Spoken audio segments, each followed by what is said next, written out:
Nous sommes tout Bishvat, Chamisha Savishvat, le 15 Shvat, le jour où nous avons le devoir d'apprendre le message que tout Bishvat donne pour la vie de tous les jours.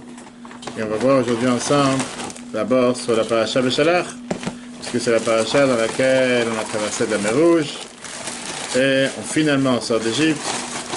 Énormément de sujets qu'on peut parler cette semaine. On va voir sur les cours de la paracha Beshalach sur l'application eTorah, sur Google et Apple, pour des années précédentes sur la manne, traversée de la mer Rouge, la Emouna, la foi en Dieu, le fait qu'ils se sont divisés en 4 groupes, que Dieu leur a demandé de ne plus prier, mais d'avancer. 4 groupes 4 groupes, exactement. 4 groupes qui se sont divisés devant la mer. Un qui a dit qu'il faut retourner en Égypte, un qui a dit qu'il faut faire la guerre, un qui a dit on va prier, et l'autre qui a dit on peut avancer. Et au final, la réalité elle est que Dieu leur a dit que les 4 ils avaient tort. D'Aber, non, c'est la partie des groupes. Dieu il a dit d'Aber el ben Israël veïsaou, parle au peuple juif afin qu'ils avancent. Qu'ils avancent, car le moment maintenant c'est pas la prière, le moment maintenant c'est d'avancer. Ça c'est ce que Dieu il a demandé. Mais aujourd'hui on va s'arrêter sur un autre sujet. On va s'arrêter sur le sujet des plaintes, puisque cette semaine, on découvre le peuple juif dans toute sa beauté, on découvre le peuple des râleurs. On découvre celui que depuis quelques semaines, qu'on a là, le peuple juif, la semaine prochaine, la parashat Yitro, dans laquelle on reçoit la Torah, on va commencer à découvrir comment ce peuple n'arrête pas de se plaindre, il est jamais content, il est toujours en train de râler. Et cette semaine, le premier râlement, si on peut dire, c'est quoi? Qu'est-ce qui se passe? Enlève l'écran, le clavier, t'as plus de place. Qu'est-ce qui se passe? Ils se plaignent qu'on n'a pas de pain et qu'on n'a pas de viande. C'est la raison pour laquelle, justement, on apprend dans la paracha de cette semaine comment Dieu a fait tomber la manne.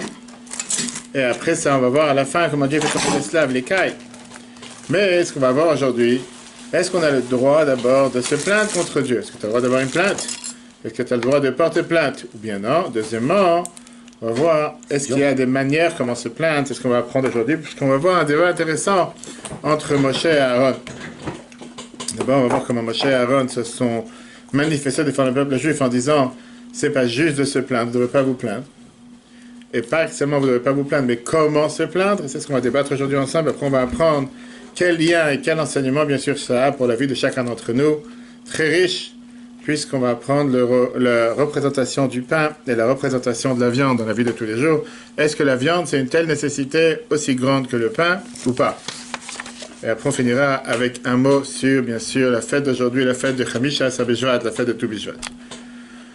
Qu'est-ce qu'on a cette semaine? Donc, on dit au départ, Rashi vient, il nous parle, suite à cette plainte du peuple juif. Ça les plaint à l'intérieur, c'est maisonnette, hein, Rashi vient, il se plaint, Rashi vient nous parle sur cette plainte du peuple juif qui se sont plaints en disant, qu'est-ce qu'on était bien en Égypte? Pourquoi nous a fait sortir d'Égypte? On aurait préféré rester mourir en Égypte. Quand on avait la chance d'avoir cette viande, cette marmite de viande, on avait la chance d'avoir comment ils appellent ça? Comment ils appellent ça, ce plat de viande? J'ai oublié. Un plat de viande avec pommes de terre, les gens ils appellent ça, c'est tous ces grands bons plats. Tulent. Non, car pas tulent. Et regarde le texte en Beshalach, chapitre 16, verset 2 à 7. Toute la communauté d'Israël se plaignait contre Moshe et Aaron dans le désert. Nous aurions dû mourir de la main de Dieu en Égypte, assis près des marmites de viande et nous rassasiant de pain. Tandis que nous avez amené dans ce désert pour faire mourir de faim tous ces peuples. Tu te rends compte? Quelqu'un qui a 10 ans d'esclavage. Voir 86 ans d'esclavage tellement dur, avec des bébés qui sont morts à longueur de journée, que Pharaon se baignait dans le sang des enfants juifs. Malgré les diplômes, malgré tout ce qui s'est passé, finalement, maintenant, ils sont en train de sortir. Une fois qu'ils sont sortis, qu'est-ce qu'ils leur disent? En Égypte, on avait vraiment le Club Med, on était vraiment au paradis sur terre. Il n'y avait aucun problème, il n'y avait aucune souffrance. Tous les peuples juifs, tout le monde s'est plaint. Ils étaient enragés, si tu veux, ou engrenés par ces Erev qu'on a parlé de la semaine dernière. Mais tout le monde se plaignait. Qu'est-ce que la Torah, elle te dit? Moshe et Aaron dirent à tous les enfants d'Israël, ce soir, vous saurez que c'est l'Éternel que vous avez fait sortir d'Égypte. Et demain matin, vous verrez la gloire du Seigneur lorsqu'il entendra vos plaintes sur lui. Et là, on va s'arrêter sur ces petits détails très riches qu'on voit. C'est très bien que la Torah ne dit pas des mots par hasard. Pourquoi la Torah te fait cette différence entre ce soir et demain? Ce soir, vous allez savoir que c'est Dieu qui vous a fait sortir d'Égypte. Et demain, vous allez voir que Dieu il a entendu votre plainte. On verra la différence qu'il y a entre les deux. Bien, Rashi. Rashi nous explique ici quelque chose d'intéressant. Pourquoi on a dit ce soir et demain? Et le matin, vous verrez, ainsi leur dit. Le soir, vous saurez qu'il détient le pouvoir de satisfaire à vos désirs. Il vous donnera de la viande. Mais il ne le fera pas avec un visage rayonnant, car vous l'avez demandé de manière inconvenante et le ventre plein. Quant au pain que vous avez demandé, et c'est à des fins nécessaires, quand il tombera, vous verrez la gloire du rayonnement de sa face, car il vous le fera tomber avec amour. Au matin, on dispose du temps pour le préparer, entre deux couches de rosée, comme dans une boîte, livrée comme de chez McDo Kasher, bien sûr. Qu'est-ce que Rachid explique? Puisque vous avez demandé, en deux mots, Rachid vient et il explique que le pain, on peut comprendre, c'est une nécessité. Je peux comprendre que vous en avez besoin. D'abord, se plaindre contre Dieu, il y a, comme on dit, l'art et la manière, la forme. Vous n'aurez pas dû vous plaindre de cette manière. Tu as un problème, tu as un besoin, tu peux demander. Pourquoi te plaindre? Pourquoi te plaindre de la manière que tu aurais préféré de mourir en Égypte? C'est quoi cette manière de parler? Tu parles à Dieu. Tu as un problème, tu as un besoin, tu peux demander. Pourquoi te plaindre de cette manière? Ça, c'était quelque chose qui était totalement tordu. Après, Moshe fait la distinction entre le pain et la viande. La viande, Dieu va la faire tomber la nuit. Pourquoi il va la faire tomber la nuit? C'est le soir. En deux mots, c'est pas comme aujourd'hui que tu as le micro-ondes, ou tu as le four en une seconde, tu mets dans la viande, tu mets dans le micro-ondes et ça cuit. Non. Mais vous avez du bétail, non? On va y arriver à ça. Ça prend du temps à préparer, ça prend du temps à cuire. En deux mots, en recevant la viande la nuit, vous n'allez pas la cuire, vous n'allez pas la préparer, vous n'avez rien à faire avec. En deux mots, Dieu te donne la viande, ce que tu as demandé, je te donne. Est-ce que tu mérites? Je sais pas si tu mérites, mais je te donne quand même. Pourquoi Dieu il donne? Parce que Dieu a voulu leur montrer que je suis content, on va voir à la fin de ce discours, je te sicha aujourd'hui, je suis content que vous êtes tourné vers moi. Ça me fait plaisir de voir que vous savez très bien à qui il faut demander pour pouvoir recevoir ce que vous avez besoin. Mais la manière comment vous avez demandé, c'était pas juste. Par contre, le pain, je vais vous donner le matin, accompagné d'une couche de rosée en haut et en bas. Le pain, c'est quelque chose de nécessité. C'est primordial. C'est pas la même chose que la viande. La viande, c'est pas primordial. Tu peux vivre sans viande. Beaucoup de gens qui vivent sans viande, ils sont en bonne santé. C'est mieux pour la santé pour certaines personnes. Ça, c'est la différence entre le matin et le soir. Mais ce qui dérange, c'est qu'on a le verset juste après, dans le verset 8. Là, c'était le verset 7. Dans le verset 8, on voit que Rashi nous dit encore une fois, la Torah, elle répète encore une fois la même chose, et Rashi répète encore une fois la même idée. Dans le verset 16, d'ailleurs, même Moshe, Dieu dit à Moshe, regarde dans le verset 7. Et Moshe dit, Dieu vous donnera le soir de la viande pour manger, et le matin du pain pour vous rassasier, accueillant ainsi les plaintes que vous proférez contre lui. Bien Rashi. Rashi, il explique qu'est-ce qui s'est passé. Maintenant, pourquoi cette répétition? Pourquoi cette redondance alors qu'on n'a pas besoin en général? On ne répète pas les choses deux fois la même chose. Pourquoi Dieu leur a envoyé du pain le matin et de la viande le soir? Rashi dit parce qu'ils ont demandé du pain de manière correcte. L'homme ne peut pas vivre sans pain. C'est très bien que pour les Israéliens, sur chaque chose qu'ils mangent, c'est accompagné du pain. Ils te mettent tout dans le pain. Ils te mettent de la viande, les frites, les salades, tout ce qui peut rentrer dans le pain, tu mets dans le pain. Que ce soit un pita, la fa, pain, même l'histoire de pain, mais il n'y a rien qui passe sans pain. Quand la Torah, elle te dit, le pain, c'est quelque chose qui est important, on ne peut pas vivre sans pain. Même si on sait très bien le fameux verset que Dieu te dit, Adam, que l'homme ne peut pas vivre seulement sans le pain. Mais non, moi, le pain, c'est quelque chose d'important. Par contre, tandis que la viande, ils en ont demandé de manière inconvenante, puisqu'ils possédaient beaucoup de bétail. Voilà la réponse à ta question.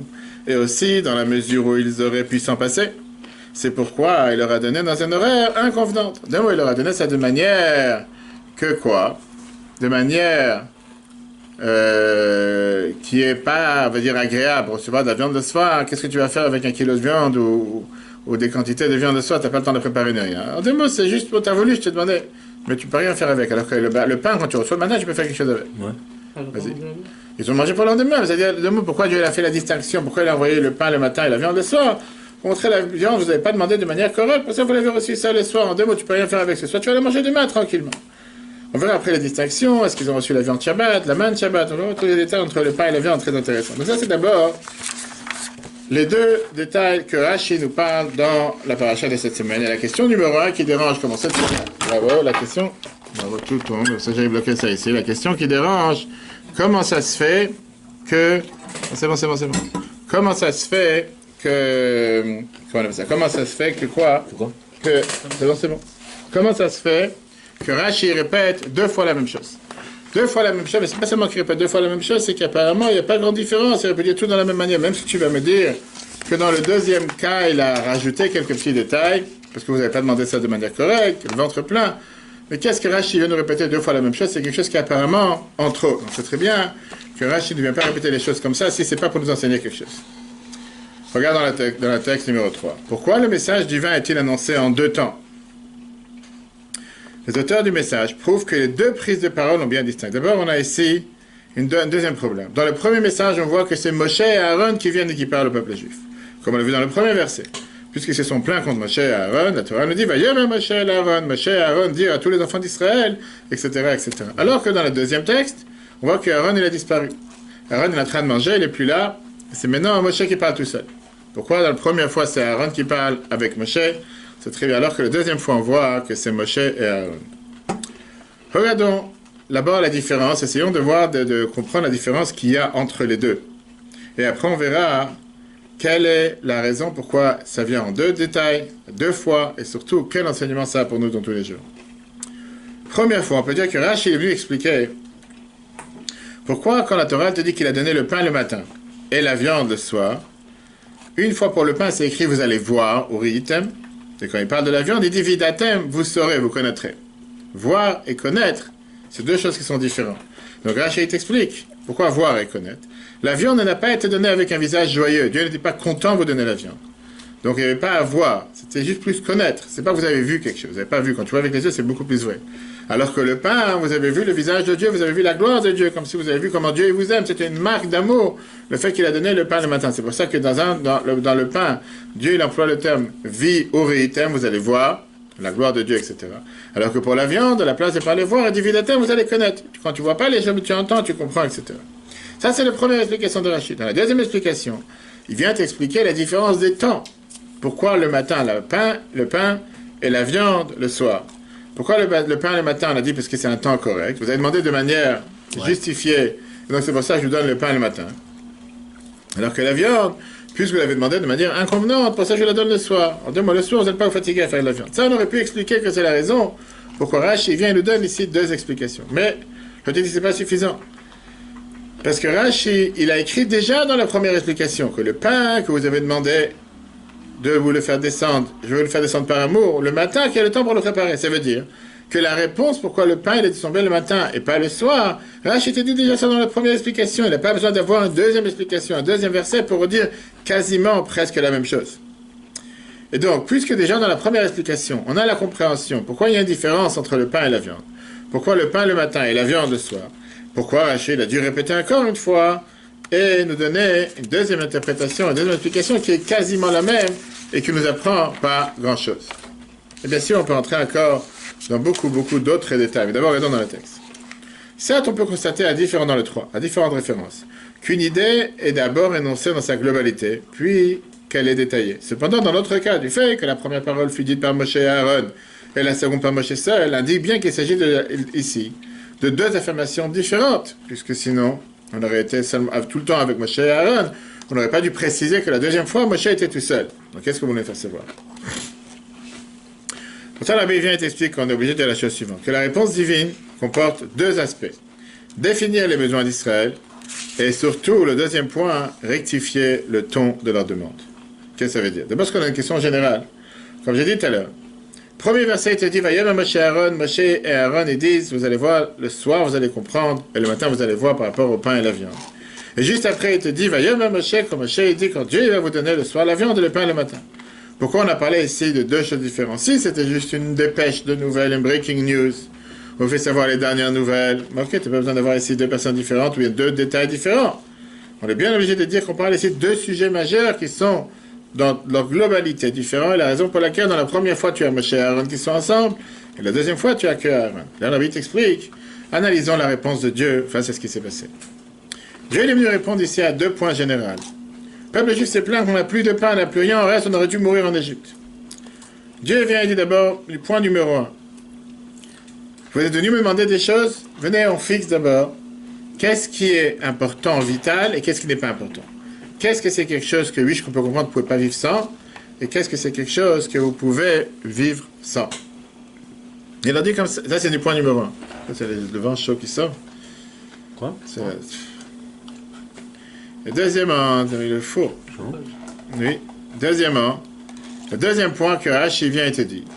Il y a ici le fait de venir éduquer, si on peut dire, le peuple juif de leur manière de se comporter. Le fait qu'ils se sont plaints de cette manière, ça montre leur niveau spirituel très bas. Encore une fois, toute la Torah, elle est faite. Ça devant chaud qui souffle. Oui. Toute la Torah, elle vient. La Torah, elle te demande de demander à Dieu. C'est toute la tefila quand tu vas dans le Shulchan Aruch. Le fait de prier à Dieu, c'est de demander à Dieu tout ce que tu as besoin. C'est pour ça qu'on demande à Dieu. Mais il y a une différence entre comment demander et surtout comment se plaindre. Venir avec des plaintes en disant comment ça se fait que tu n'as pas donné telle chose, tu parles à Dieu, c'est pas la manière de parler à Dieu. C'est ça que Dieu veut leur réprimander. Et ça, c'est la différence entre les deux détails. Premier détail. Dans le premier verset, Moshe et Aaron, ils ont dit au peuple juif comment Dieu va se comporter avec eux pour améliorer leur comportement. Ça, c'était à Moshe et Aaron de le dire. Pourquoi? Parce qu'au 2, Dieu il a dit faites sortir le peuple juif d'Égypte. Le 2 avait le devoir de mettre le peuple juif dans le bon chemin. Par contre, la deuxième fois, c'était la manière comment Dieu va leur donner ce qu'ils ont besoin. La viande le soir et le pain le matin. Et ça a à faire seulement avec Moshe. Pourquoi? Parce que Moshe, il est le roi d'Israël, il est le berger du peuple juif, qui s'inquiète à donner au peuple juif tout ce qu'ils ont besoin. Ça, c'est pas le rôle d'Aaron. Pour éduquer le peuple juif, pour les mettre en place, pour faire en sorte qu'ils comprennent qu'il y a un Dieu sur terre.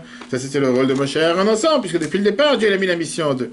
Mais pour nourrir le peuple juif, Moshe, il est celui qui doit nourrir le peuple juif. Moshe, le roi d'Israël, le berger du peuple juif. On n'avait pas besoin d'Aaron, c'est pour ça que c'est seulement Moshe qui parle. D'abord, regardons le texte. Le 4. Réponse en deux temps sur deux problèmes liés aux plaintes. La réponse de Dieu aux plaintes comporte deux aspects. 1. Définir les besoins matériels des enfants d'Israël, ce qui leur est nécessaire et ce qui ne l'est pas. B. La nécessité de revoir leurs attitudes en la matière, leurs plaintes prouvant que leur situation morale doit être rectifiée. De ce fait, la première parole concerne Moshe et Aaron qui sont chargés ensemble de guider les enfants d'Israël. La deuxième parole concerne seulement Moshe, le berger d'Israël, celui qui s'occupe de satisfaire tous leurs besoins. Maintenant, on va comprendre la différence avec, analysons comment Dieu il a analysé les plaintes du peuple juif. D'un côté, le fait d'avoir demandé la viande et le pain, c'était une plainte, comme on voit, Rashi te dit, c'est son plaint talino. C'était pas juste, on voudrait manger. Tu as des manières comment demander. Ça montre que quoi? Que la situation n'est pas bien. Pourquoi tu parles comme ça à Dieu? Tu veux quelque chose, c'est pas comme ça que tu vas obtenir quoi que ce soit. De l'autre côté, le fait qu'ils se sont tournés vers Dieu pour demander ce qu'ils ont besoin, pour manger. Juste à les fruits, aujourd'hui c'est obligatoire. Le fait qu'ils ont demandé à Dieu ce qu'ils ont besoin, ça montre qu'ils ont cette émouna en Dieu. La émouna dans la possibilité que Dieu peut leur donner ce qu'ils ont besoin. Et que c'est Dieu qui leur zane ou me fanesse la colle, Dieu qui leur donne tout ce qu'ils ont besoin. Comme on voit dans les Birkat Hamazon, et que Dieu est content du fait qu'ils se tournent vers Dieu pour demander ce qu'ils ont besoin.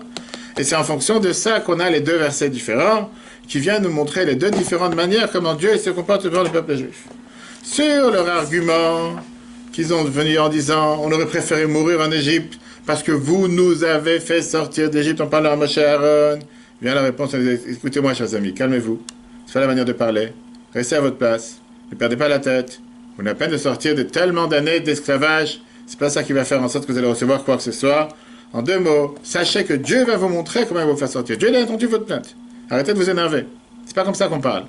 Et vous allez voir comment vous allez pouvoir, si Dieu veut, vous en sortir. Ça, c'est le numéro 1. En réponse à l'argument que Dieu doit les nourrir, ce qui montre, même si la manière comment c'est fait, c'est pas juste, mais ce qui montre comme quoi ils ont confiance en Dieu et que c'est la émouna qu'ils ont en Dieu, Dieu leur a dit, écoutez, vous avez la émouna, vous allez voir comment Dieu va vous montrer comment il s'occupe de vous et il a écouté votre plainte et il s'occupe de vous.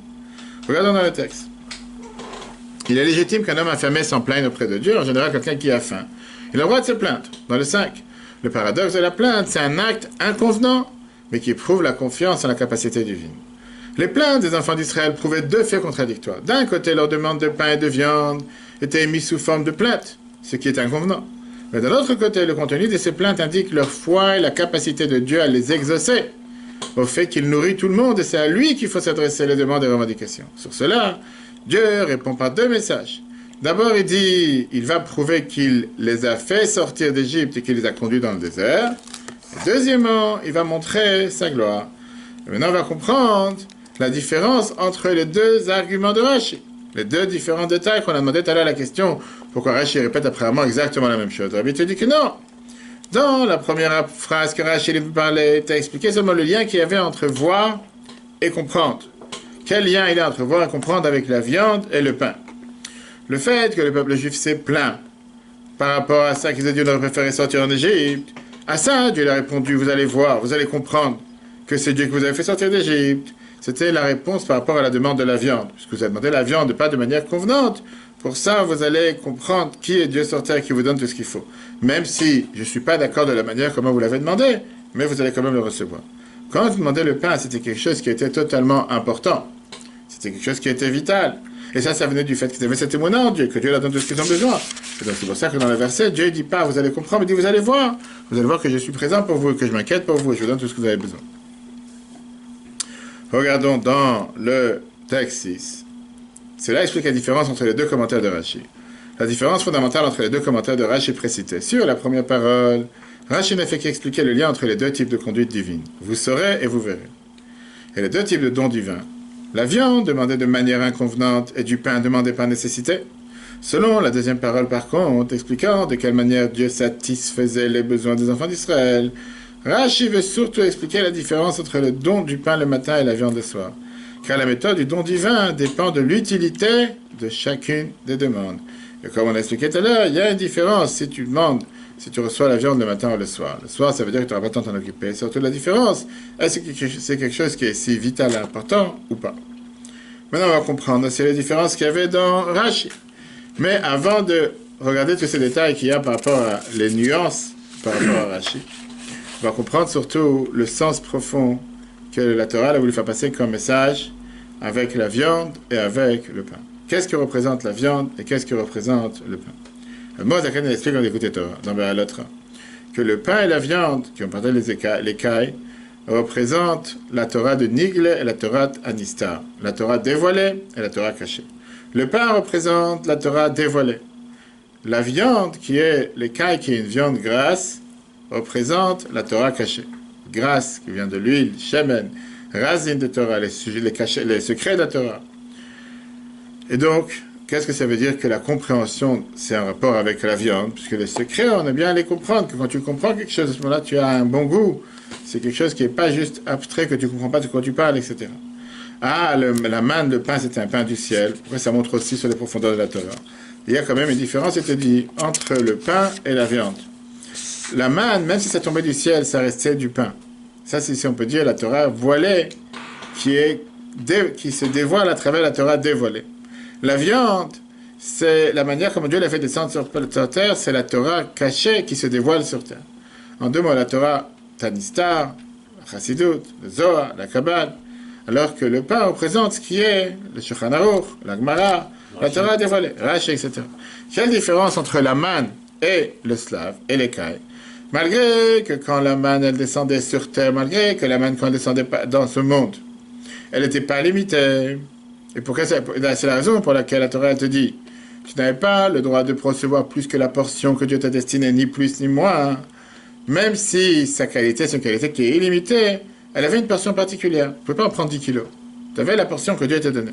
Oh, mais à la Golgotha, on dit que c'était une portion par tête, par personne. Alors que dans la viande, on n'a jamais vu une chose pareille. Il n'y avait pas de montant particulier dans la viande. C'est pas écrit tu peux prendre juste un hamburger de 200 grammes ou juste, je sais pas, un shawarma de 100 grammes. Tu pouvais prendre la quantité que tu voulais, sans différence. Et on voit la même chose avec la Torah de Niglé, la Torah Chassidut. La Torah de Niglé, c'est une Torah qui est limitée. Qu'est-ce que ça veut dire limitée? C'est bien défini, c'est des critères définis, des mesures définies. C'est un débat défini en fonction de taureau, l'âne, maison, problème de voisinage, problème de commerce. Il n'y a pas ici de manière illimitée. Alors que quand tu parles dans la Torah cachée, c'est par définition les secrets de la Torah. Les secrets de la Torah sont infinis. Ça, c'est numéro 1. Même si on sait qu'il y a une différence entre la manne, comment on la recevait, et le slave, et la viande. On sait que la manne, par exemple, on ne la recevait pas Shabbat, même si elle descendait Shabbat. Qu'est-ce que ça veut dire elle descendait? Dieu elle donnait la manne Shabbat, sauf qu'elle restait dans le monde d'en haut, elle ne descendait pas dans le monde d'en bas. Elle descendait dans le monde d'en bas semaine en semaine, à tel point que Dieu il a dit au peuple juif, n'allez pas chercher la manne Shabbat, aujourd'hui vous n'allez pas trouver la manne dans les champs. Alors que le slave, la viande, depuis le départ d'après Rashi, elle tombait le jour du Shabbat. Pas seulement tomber le jour du Shabbat, elle tombait Shabbat après-midi, on dit le moment où il y a Rav de Rav, et le moment où il y a les plus grands secrets de la Torah qui sont dévoilés, le moment de Seudah Shlishit. Ça montre le lien qu'il y a entre la viande et les secrets de la Torah. Regarde dans le 7. Le symbolique profond du pain et de la viande. Le pain et la viande font référence aux dimensions révélées et cachées de la Torah. Le pain correspond à la partie révélée de la Torah et l'écaille, une volaille très grasse à l'huile de la Torah, à sa dimension profonde, au secret des secrets de la Torah. L'huile se trouvant dans la viande signifie que ces grands secrets se révèlent au point de pouvoir être perçus et compris, ce qui leur donne un bon goût. Certes, la manne aussi est un pain du ciel, mais elle fait référence à la profondeur de la Torah s'introduisant dans la partie révélée, mais à la profondeur intrinsèque. Et maintenant on comprend, cela explique la différence entre la manne et l'écaille venant du ciel. La manne n'était pas limitée par l'espace et pourtant elle était donnée par mesure, un homer par tête. À l'inverse, on ne trouve pas de limite sur l'écaille. De même, la profondeur de la Torah habillée dans sa partie révélée, elle est limitée, mais la profondeur intrinsèque contient le caractère illimité de la Torah. B. La manne tombait ici-bas seulement en semaine, alors que l'écaille commençait à venir vers la fin de Shabbat. On s'écrit dans Rashi et dans Meshalach, à ce moment le plus élevé, lié particulièrement aux profondeurs de la Torah. Mais pourtant, on aurait pu croire que la manne qui vient du ciel, qui est complètement abstrait pour nous humains, elle est en tout cas plus abstrait et plus profonde et plus... Et néanmoins, tu vois bien que malgré qu'elle tombait du ciel, elle devait être de manière limitée, pas de manière illimitée. Oui, d'accord, elle est tombée de manière limitée pour chacun, d'accord, mais le fait que du manger tombe du ciel et que des cas, on va dire, c'est les oiseaux qu'on voit... Non, ça aussi, ça tombe du ciel. C'est pas tous les jours que tu vois comme ça des centaines, à tel point que la Torah te dit que Dieu, il a dit au peuple juif, vous allez tellement en avoir marre, vous avez demandé de la viande, je veux dire que ça va sortir du nez, vous n'allez plus pouvoir en manger, vous en avez tellement en avoir. C'est-à-dire qu'on voit comment Dieu n'était pas content avec cette demande de viande. En disant, tu as besoin pour vivre, je peux comprendre. Mais avoir besoin de faire appel ou de se plaindre pour quelque chose qui est en toi, c'est comme aujourd'hui, tu as un enfant, un adolescent qui fait une crise parce qu'il n'a pas la PlayStation 4 qui est accrochée au-dessus de son lit. Moi, il n'y a pas là-dessus, moi. Ok, je parle pas de toi, je parle des autres personnes. Toi, c'est un sadique. On parle des autres personnes. Viens, Rachid t'explique. Qu'est-ce que ça veut dire que quelqu'un ne peut pas vivre sans pain? C'est-à-dire que le pain fait allusion au Niglé de Torah. C'est la loi, Shulchan Aruch. L'Agmara, savoir le code de la juive, comment il faut se comporter. Sans ça, tu ne peux pas vivre comme un juif. Si tu ne sais pas comment te comporter, si tu vas apprendre juste la Kabbale à la longueur de journée, tu ne vas pas savoir comment te comporter. Maintenant, puisque on a besoin d'apprendre la Torah dévoilée ensemble avec la Torah cachée, c'est pour ça que la manne qui représente le pain, qui est la Torah dévoilée, est descendue du ciel. Le ciel qui représente le secret de la Torah. Ah, la viande, c'était pas adapté. Pourquoi la viande, c'était pas adapté? Pour deux raisons. D'abord, comme l'État avait beaucoup de viande. Ils avaient d'abord beaucoup de bétail. Et alors, par rapport à la Torah, ça veut dire que le peuple juif voulait pouvoir capter, comprendre la Torah, qui est la Torah cachée, comment on la comprend avec notre âme animale. Mais à ce moment-là, tu ne pourras pas ressentir la divinité qui est à l'intérieur. Et Rashi a mis ici un mot en plus. Eux, ils avaient à l'époque cette demande, mais c'était une demande qu'ils auraient pu très bien à l'époque vivre sans viande. Pour eux, au moment du matin de Torah, il n'y avait pas nécessité de comprendre les sujets cachés de la Torah. Plus que ça, puisque c'était avant d'avoir annulé le décret que le haut et le bas ne se mélangent pas, que le monde en haut et le monde en bas ne se mélangent pas, que le matériel et le spirituel ne se mélangent pas, il n'y avait pas forcément une nécessité pour eux, à l'époque, de pouvoir vivre avec les faces cachées de la Torah. Par contre, après Matan Torah, une fois qu'on a reçu la Torah, surtout une fois que la Harizal, elle a plus de 500 ans, a dévoilé les secrets de la Torah, et qu'il a dit que c'est une mitzvah, les galotes de Torah, une mitzvah de dévoiler les cachets des secrets de la Torah, et surtout comment ça s'est dévoilé il y a 300 ans avec la Chassidut, c'est faire en sorte que chacun d'entre nous peut et doit apprendre pour pouvoir savoir comment se comporter, comme on a dit longuement dans le cours de Tania, hier, chapitre 39. On peut voir sur l'application de Torah que toute la nouveauté de la Chassidut, c'est pas que c'était une nouvelle Torah. La Chassidut est venue pour quoi faire? Pour donner cette vitalité, cette joie quand on fait la Torah et les Mitzvot. Comprendre, créer ce lien que nous avons avec Dieu, de ne pas faire la Torah et les Mitzvot comme un robot. Que si jamais quelqu'un n'aurait pas eu la Chassidut, il l'aurait fait par la routine. Tous les matins, je fais ma prière, tous les matins, je me mets de filine, tous les Shabbats, j'allume des bougies. Bref, c'est quelque chose que je dois le faire, je le fais, mais sans mettre forcément son cœur, sa tête, son enthousiasme, et créer ce lien avec Dieu. La nécessité d'étudier la Torah. L'enseignement de notre génération a particulièrement besoin de la viande, des profondeurs de la Torah pour faire venir Mashiach. La Bible dit comme ça. La demande du pain était convenable, car un homme ne peut se passer de pain, de l'étude de la partie révélée de la Torah, pour savoir la conduite à suivre. Si tu n'as pas à apprendre les secrets de la Torah, tu vas pas savoir quoi, pas la Torah dévoilée, tu vas pas savoir comment te comporter. Mais la demande de viande était inconvenante, car il pouvait s'en passer à l'époque. La génération du désert voyait le divin. Il n'avait pas besoin de le faire descendre à un niveau de compréhension. Parce que quand tu vois avec les yeux, tu es convaincu beaucoup plus qu'autre chose. Parfaitement juste. Cependant, dans les générations suivantes, et surtout à la fin des temps maintenant qu'on attend la venue de Mashiach, le fait de demander de la viande est parfaitement justifié. Bien plus, c'est précisément en diffusant les sources à l'extérieur, celles de la Torah, que l'on obtient la venue du roi Mashiach. Et c'est la raison pour laquelle Dieu leur a montré en 2 mots, il leur a réprimandé en disant, demandez à Dieu ce qu'on a besoin, c'est important. Mais il y a des manières de demander. Se plaindre pour se plaindre, c'est pas juste. Demander ce que tu as besoin, c'est bien. Et c'est pour ça que je suis content que vous m'avez demandé. Pourquoi je suis content que vous m'avez demandé? Parce que grâce à ça, vous m'avez montré comment vous avez confiance en Dieu. Vous savez que seul Dieu peut vous nourrir et pas quelqu'un d'autre. Mais la manière comment vous l'avez fait, c'est pas juste. On a compris la différence qu'il y a entre les deux. Pourquoi Moshe, il a répété ça à 2 reprises. On a vu la différence entre Moshe et Aaron. Et Moshe, au départ, puisqu'ils se sont plaints contre Moshe et Aaron qui les ont fait sortir d'Égypte, c'est eux qui sont venus en les disant, écoutez, vous allez voir, il y a des manières comment parler à Dieu. Vous allez voir que Dieu ne vous a pas abandonné. Après, Moshe, il est venu leur donner les détails. Comment vous allez avoir la viande, comment vous allez avoir le pain. On a vu le lien qu'il y a avec la Torah écrite et la Torah orale, qu'aujourd'hui, un juif qui va venir et dire, moi, je peux apprendre seulement la Torah écrite. Je peux me suffire seulement du pain, j'ai pas besoin de la viande. C'est une erreur. Parce qu'au final, tu ne peux pas se suffire seulement avec la Torah écrite si ce n'est pas attaché avec la Torah orale qui vient te donner cette vitalité, cet attachement avec Dieu, que tu ne pourras pas la retrouver qu'avec la Torah écrite. Comme on dit que c'est un ensemble d'un corps et une âme. De l'autre côté, quelqu'un ne peut pas venir et dire, moi je veux vivre seulement avec la Torah cachée. Je vais apprendre la Kabbalah toute la journée, je vais aller au Kabbalah Center, je vais aller faire n'importe quelle prière. Ça va, je vais faire tellement de choses avec la mystique juive. Mais quand tu vas me demander de faire une mitzvah correctement, juste de mettre des tefillin, faire Shabbat, pureté familiale, tzedaka, là je vais dire non, c'est pas pour moi, mais je préfère être très philosophique, très mental, pas les mental, très mental. Tu dois aussi avoir la Torah écrite, tu dois aussi avoir la Torah dévoilée, tu dois aussi avoir la Torah de manière dans laquelle ça t'amène à l'action, et sans la Torah écrite, sans la Torah dévoilée, tu ne peux pas arriver à l'action, à faire ce que Dieu demande de toi. Donc on a besoin d'avoir les deux, comme un corps et une âme. Cours sera rappelé sur l'application et Torah, ainsi que tous les autres cours sur la paracha Béchalar. Très bonne journée à tous, la semaine prochaine, Yitro, on va passer avec les 10 commandements et tous les autres sujets dans la paracha. Que des bonnes nouvelles, et à très bientôt.